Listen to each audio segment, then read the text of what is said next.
누구와의 비교도 거부한다. 독창적인 시선으로 정치권을 통찰하는 여의도 펠레 시간. 한국 정치인들을 가장 많이 찾는 최고의 분석가 박성민 정치 컨설턴트와 함께합니다. 안녕하세요. 네, 안녕하세요.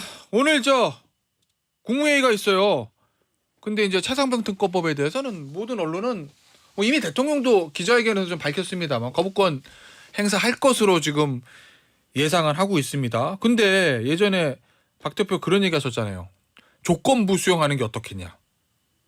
그 조건부 수용이라는 거는 뭐 지난번에 이재명 대표랑 만났을 때 그래도 그날 모처럼 만난 건데 뭐 결과물이 있어야 되니까 나머지는 뭐 접점 찾기가 쉽지 않아 보여서 유일하게 최상병 특검인데 그때 제가 그렇게 말씀드렸죠. 그러니까 공수처라고 하는 게 민주당이 주장해서 만든 거 아닙니까? 그 공수처가 지금 수사하고 있는 거니까 수사 결과를 좀 지켜보고 그때도 의혹이 해소되지 않으면 그때 특검법 통과시키면 재의요구하지 않겠다.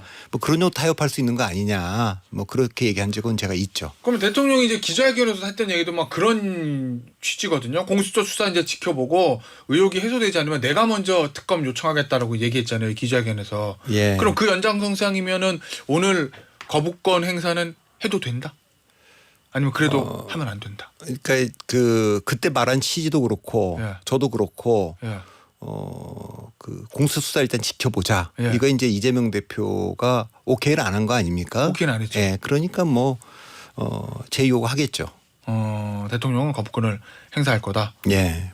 아니 근데 그게 워낙 요즘 국회의장 선거도 언론사가 오보를 낼 정도로 그랬으니까 어떤 결과 나올지는 알 수 없지만 지금까지 쭉 해왔던 걸로 보면 이건 일단 거부권 행사하겠죠. 그럼 거부권 행사 이후에 이제 전국을 좀 보면 예상되는 게 야당은 장외투쟁을 할 수도 있을 것 같기도 하고 탄핵 얘기도 나오는 것 같고 그러면 이제 재의결했을 때 국민의힘에서 이탈표가 몇 표 나오느냐 22대에서는 어떻게 될까 여러 가지 막 이슈들이 있잖아요. 이 중에서 박 대표 보시기에 제일 중요하게 보고 있는 포인트는 뭐예요? 거부권 행사. 그러니까 이제 다음 국회로 넘어가면 지금 192명이 지금 다 이렇게 똘똘 뭉쳐 있는 거 아닙니까? 개혁신당까지. 그보다는 지금은 조금 상황을 예측하기 어려워요. 그러니까 숫자가 더 많이 필요하기도 하거니와 지금 여당에서의 이탈표를 잠깐만 얘기를 하는데 사실 지금 국회의장 선거를 봤을 때 야당의 분위기, 민주당 분위기도 일사불란해 보이지는 않아서 저는 그것도 잘 모르겠습니다. 그러면은 대통령 거부권 행사하고 재의결 들어갔을 때 야당에서 오히려 이탈표가 나올 수도 있다. 그거는 제가 예측하기 어려운데 제가 이제 총선 전에 이제 계속 그 말씀 드렸어요. 그러니까 대통령은 윤석열 당 만들려 그럴 거고 이재명은 이재명 대표는 이재명 당 만들려고 할 텐데 둘 다 안 될 거다. 그러니까 윤석열 당도 안 되고 이재명 당도 안 될 거다. 그러니까 총선 때 친윤이 대단히 많아 보이고 총선 전에 또 친명이 대부분 친명인 것처럼 보여도 그건 공천 때문에 그런 거지 선거가 끝나고 나면 좀 달라질 거다. 그런데 이제 지난번에 국회의장 선거에서 추미애 당선자에 대한 반감도 있었겠지만 이 당은 이재명 당이 아니다라고 하는 게 조금 표출된 거 아닌가 좀 보거든요. 그러니까 그게 아무래도 당원들의 반발이 있다고 해도 총선 전과 후는 다르거든요. 총선 전에는 공천 때문에 말을 못했다고 하면 지금부터는 그거에 대한 그 긴장감도 또 당내에 있기 때문에 저는 잘 모르겠습니다. 그러니까 그것이 여당에만 일방적으로 균열이 있는 건지 야당에도 있는 건지 전 잘 모르겠습니다. 그러니까 사안 자체는 야당에서는 이걸 무조건 통과시켜야 되는 그런 사안입니다. 그런데 이재명 대표의 리더십도 그렇게 지금 굳건하다. 국회의장 선거 보면 그렇게 보이지는 않았어요. 여당에서 이 낙천하고 낙선하는 의원들 꽤 있잖아요. 마지막 표결이니까 재의결 들어가면 이탈표가 어느 정도 꽤 있을 거라고 보세요? 그건 제가 예측 못 하겠는데 이미 지금 안철수, 김웅 저 두 분은 재의결 때는 찬성하겠다 이런 입장을 밝히긴 했어요. 김웅 의원은 첫 번째보다 찬성을 했고 이제 안철수 의원은 그렇게 얘기를 했기 때문에 그건 그렇게 안 할 도리가 없는 거고 나머지 분들이 어떤 반응을 보일지는 모르겠지만 적어도 이번엔 잘 모르겠지만 예. 다음 회기 때 8명인데. 다음은 이번은 아니고 다음은 8명이잖아요. 그러니까 예. 이번은 지금 이제 전 국회에서 하는 거니까 그때는 저는 뭐 이거는 막을 도리가 없다. 그런 판단들을 하지 않겠습니까?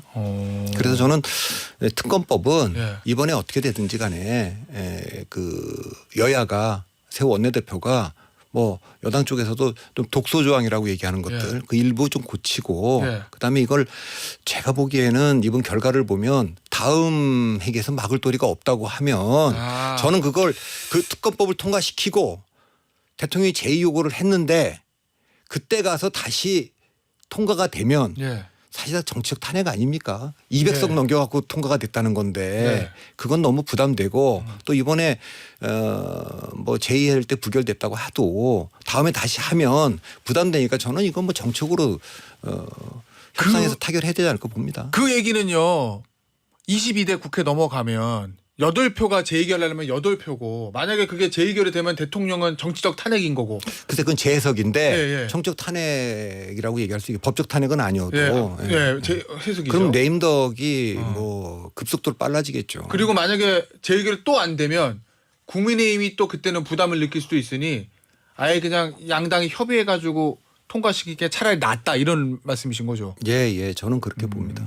알겠습니다. 그 얘기는요. 22대 들어가서 아마 그러니까 이번에 이제 그 제의하면 그 결과를 보면 예측이 되지 않습니까? 그때 예측이 되면 이걸 가지고 또 그렇게 하는 것이 부담이다. 이제 그렇게 되면 알겠습니다.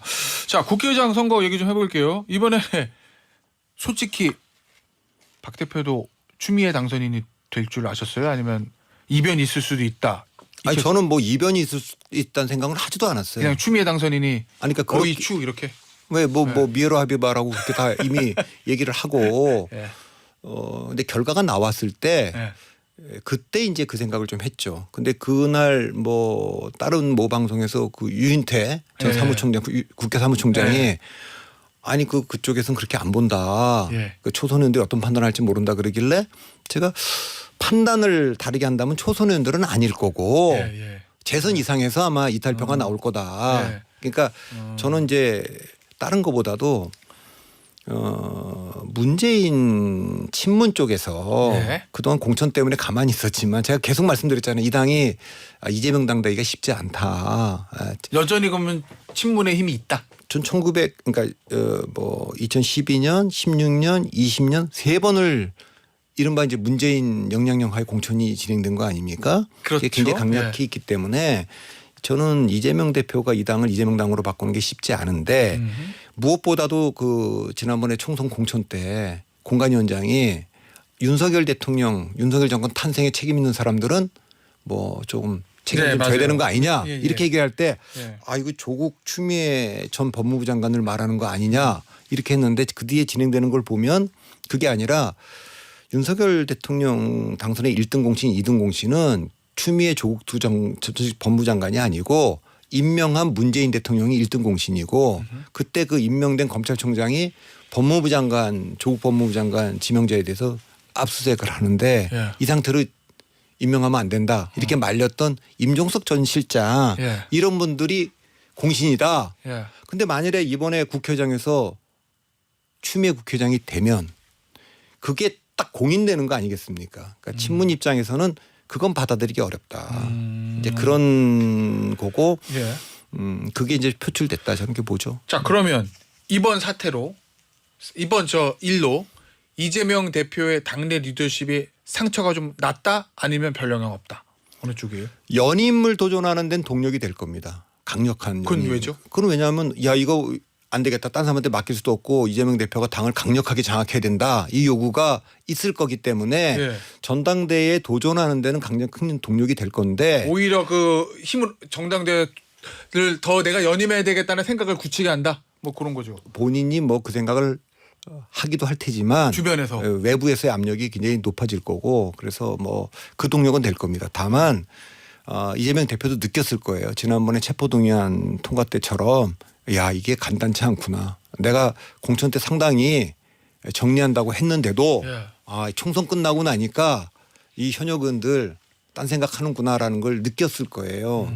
그러니까 이번엔 처음이지만 앞으로도 그러니까 이분들은 아무래도 당대표가 갖고 있는 가장 강력한 권한이 뭐겠어요? 공천이죠. 공천 끝나고 나면 대통령도 뭐 제가 그때 레임덕이라는 게 대통령 레임덕이라는 게 세 가지 말씀드렸는데 사람을 본인이 원하는 사람을 앉히기 어렵다. 뭐 원내대표라든가 아니면 당대표라든가 이런 거. 그다음에 두 번째는 정부의 정책이 통과되기 어려운데 이번에도 KC 인증 그거 그냥 바로 반발이 당내에서 나오지 않았습니까? 그다음에 이제 기밀도 자꾸만 새나가는데 그런 것처럼 이제 그 야당 대표도 총선 끝나면 그럼 이제 4년 뒤에 총선 치를 분들이기 때문에 그 옛날에 박근혜 대통령이 친박 공천 그렇게 한다고 했는데도 최순실 사건 나오고 뭐 탄핵 가는데도 뭐 그닥 그렇게 방어를 안 하는 걸로 봐서는 이재명 대표가 리더십이 흔들린다기보다는 잠복해 있는 이 당의 분위기가 이렇구나라는 걸 한 번쯤 긴장을 하게 되는 그런 계기는 됐을 것 같습니다. 자, 그러면 이재명 대표가 최근에 이제 당원 행사장 가서 당원도 2배 늘리고 당원의 권한도 2배 늘리고 뭐 이렇게 얘기를 했잖아요.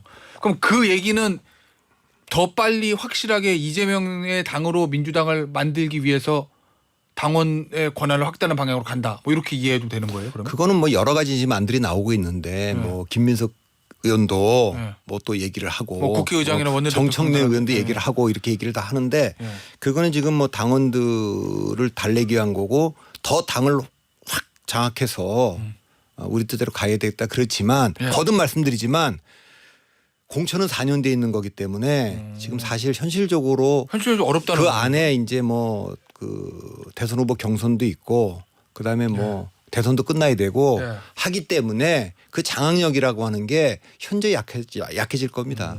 당원 권한을 2배 확대하는 그런 방향으로 가더라도 약해지는 거는 피할 수가 없다 이런 얘기예요. 뭐 지금 당의 주류니까 그런 결정을 할 수는 있겠지만 그러면 그럴수록 그 반작용도 좀 커질 거라고 저는 봅니다. 아, 그래요? 자, 그러면은요 이재명 대표가 민 정치 컨설팅에 민에 의뢰를 했어요.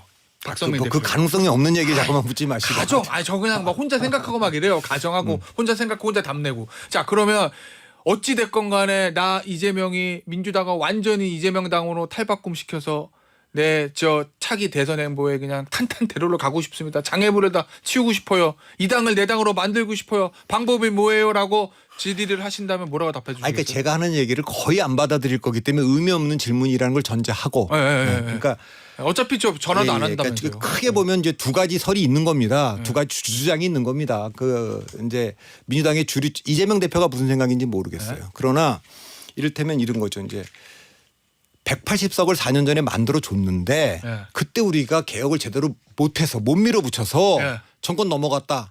이렇게 보는 분들이 있어요. 지금이 그게 주류 아닌가요? 그렇게 주류죠. 그러니까 그렇기 때문에 우리가 이번에는 제대로 해야 된다. 당원 중심성을 강화하고 개혁을 밀어붙이고 이렇게 해야 된다. 이렇게 주장하는 분들이 있어요. 그리고 그 주장이 민주당 지지층의 다수라는 것도 제가 인정을 합니다. 그러나 이번 총선에서 5.4%를 이겼을 때 그 결정을 지었던 사람들은 스윙 보터들이고 그들의 생각은 뭐라고 생각하냐면 이건 제 생각입니다. 제 생각은 그거 아니고요. 지난번에 그렇게 그 검수완박도 밀어붙이고 다 했는데 바로 그것 때문에 우리가 지난번 대통령 선거 때 민주당을 안 찍고 이재명 대표 후보를 안 찍은 겁니다.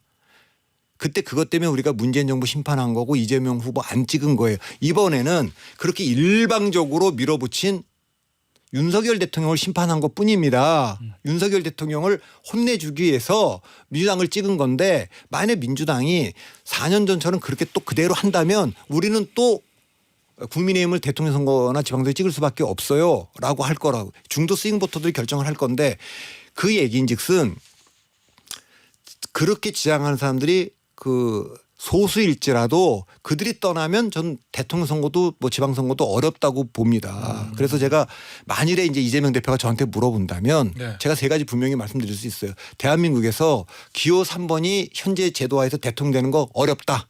인정합니다. 제가. 그렇게 그다음에 제3당이 아무리 선전을 해도 1당과 2당을 제끼고 1당이나 2당 되기 어렵다. 이건 2016년에 국민의당 사례에서 봤어요.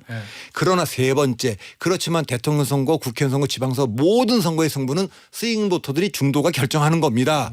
그들이 일부라도 떠나면 안 되는 겁니다. 그래서 제가 지금 박찬대 원내대표가 국회의장도 교통정리하고 밀어붙인다.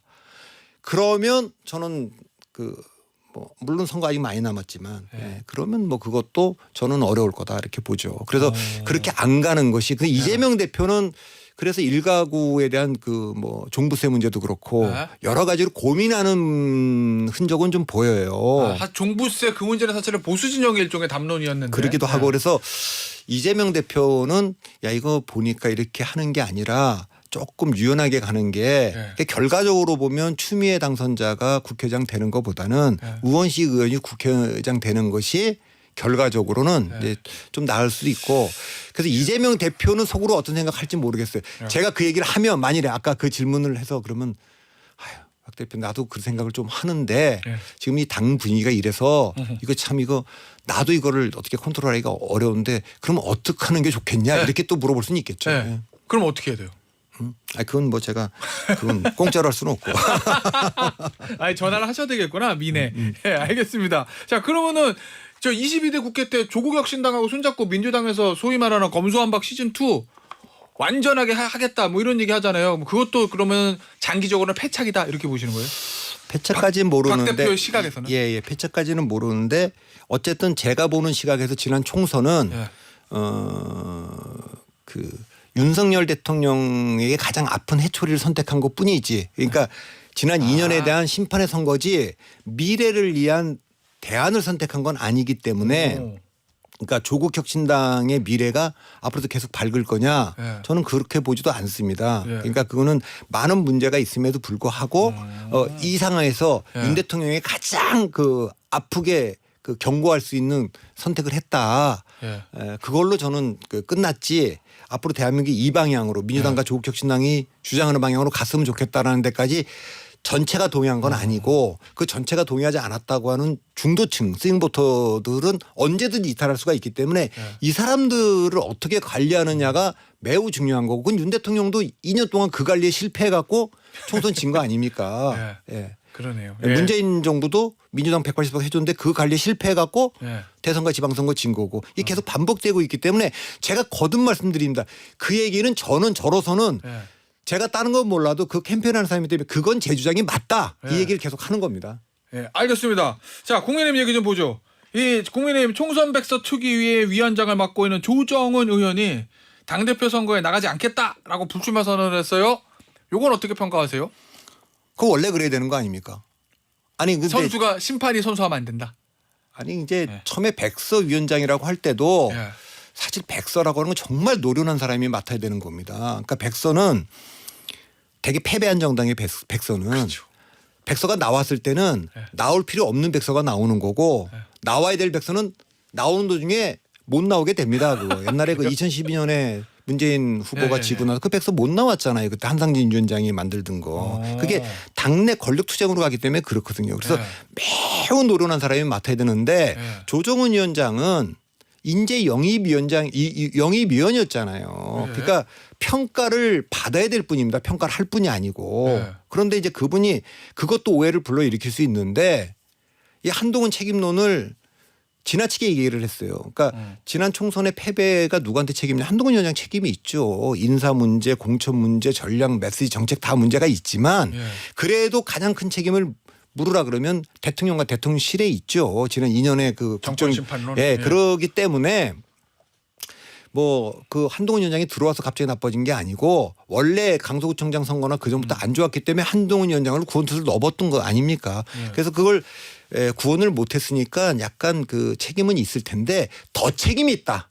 이렇게 몰고 가거나 비슷하게 책임이 있다. 이렇게 얘기하는 건 적절치 않은데 이제 그런 분위기를 얘기를 했고 게다가 뭐 어디 언론 인터뷰에서는 당대표 출마할 듯이 그렇게 얘기를 하고 예. 그러니 그거 스스로 그 뭐 비판을 자초한 거죠. 뭐 지금이라도 예. 백서 위원장을 나갈 거면 그만두고 해라. 예. 근데 이제 백서 위원장 중간에 그만두지 않고 책임을 지겠다고 했는데 그거는 끝까지 하고 이제 당 대표만 안 나가겠다. 당 대표는 안 나가는 건지 최고위원도 안 나가는 건지 뭐 그건 집단 지도체제냐 단지 지도체제에 따라 또 좀 틀릴 다른 수 건데 있겠네요. 예. 난 당 대표 안 나간다 그랬지 뭐 최고위원도 안 나간다 그랬느냐 뭐 이런 얘기는 또 할 수 있어서 잘 모르겠습니다만 안 나가는 게 맞죠. 이렇게 그 뭐 선거 총선 평가 백서를 만드신 분이면 그 백서를 만드는데 그 뭐 책임을 다하고 예. 전당대는 안 나가는 게 맞죠. 자, 그러면 이제 전당대 안 나가고 백서 책임만 끝까지 지겠다, 임무를 완수하겠다고 조정원 의원이 얘기를 했어요. 지금 상황으로 봤을 때 국민의힘 총선 백서가 잘 될 것 같습니까? 아니면 일각에서는 뭐 이미 흑서가 됐다 뭐 이런 비판도 있던데. 뭐 모든 걸 다 넣어야 된다고 얘기하는데 지금 자꾸만 이거를 이용하려는 분들이 있어요. 전당대 때. 예. 이용은 뭐냐. 한동훈 책임론으로 몰고 가려는 분들이 있어서 제가 만든다면 예. 제가 백서위원장이면 챕터 1에 지난 2년 동안 왜 대통령 선거와 지방선거를 승리했는데 우린 총선에 졌는가 예. 그거에 대한 얘기를 쭉 얘기하는데 예. 대통령과 대통령실 예. 그 문제를 일장에다가 쫙 적시를 할 거예요. 예. 이것이 국민들에게 하여튼 신뢰를 잃어버린 거가 됐다.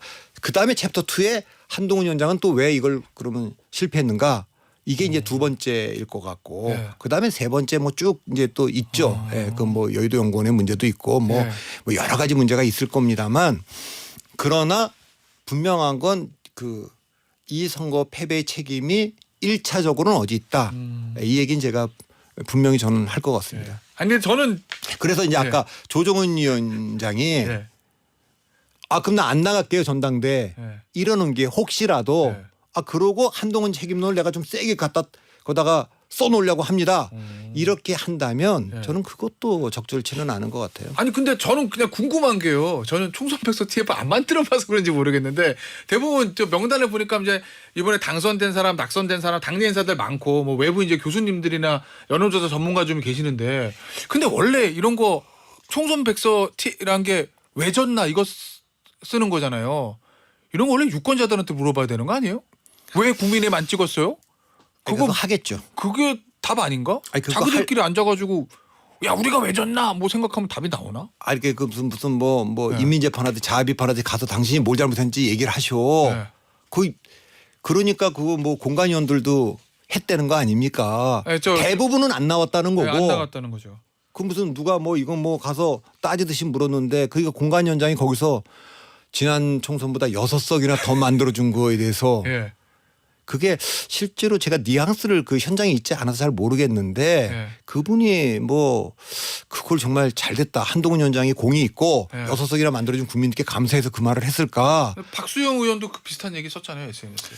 예, 그 또 박수영 의원은 그 뒤에도 또 페이스북에 이번 선거 백서에 그 현역 의원들 민주당 현역 의원 꺾은 4명의 사례를 넣어야 된다 그러면 본인 사례도 넣었기 때문에 근데 그건 그래요? 사실 남구가 합구돼서 그런 건데 저는 아직 그러나 그런 거 다 예. 물어볼 수 있고 예. 질문할 수 있고 그다음에 그러나 유권자한테도 물어보고 다 하겠죠. 전문가들한테도 물어보고 할 겁니다. 네, 알겠습니다. 마지막 1분 남았는데 개혁신당 얘기 짧게 해볼게요. 개혁신당 미래는 어떻게 될 것 같습니까? 허은하 신임 당대표는 아까 인터뷰할 때 2027년 이준석 전 대표 대통령 만들기 어제부터 시작됐다 그렇게 얘기하고 갔어요. 그건 뭐 당연히니까 대선에 도전하는 건 뭐 당연한 거 같고 예. 뭐 이준석 대표가 안 나온다 그럴 땐 천하람 예. 대표거나 아니면 뭐 조홍천 의원이 나와야 되는 거 아니냐 이랬는데 예. 전당대회는 굉장히 그 조용히 치러져서 도대체 누가 나온지도 모르고 이렇게 됐긴 했지만 허은하 당 대표가 작은 정당이긴 하지만 또 한 명의 여성 당 대표가 나왔고 그리고 윤상현 의원이 어떻게 그런 평가를 했어요. 이준석, 천하람, 허은하 이 어떻게 당을 떠나갖고 더 성장하고 예. 있는 원래는 그 안에 있었어야 되는 건데 그런 얘기 했듯이 국민의힘 안에 있었어야 되는 분들이 다 떠나갖고 더 잘 되지 않습니까? 그러니까 아마 독자적인 길을 가고 지방선거에서 승부를 보고 이준석 대표를 대통령 선거에 내보내는 방향으로 뭐 한번 하겠죠. 예. 알겠습니다. 오늘 여기서 여의도 펠레 시간 마무리하도록 할게요. 박성민 대표였습니다. 감사합니다.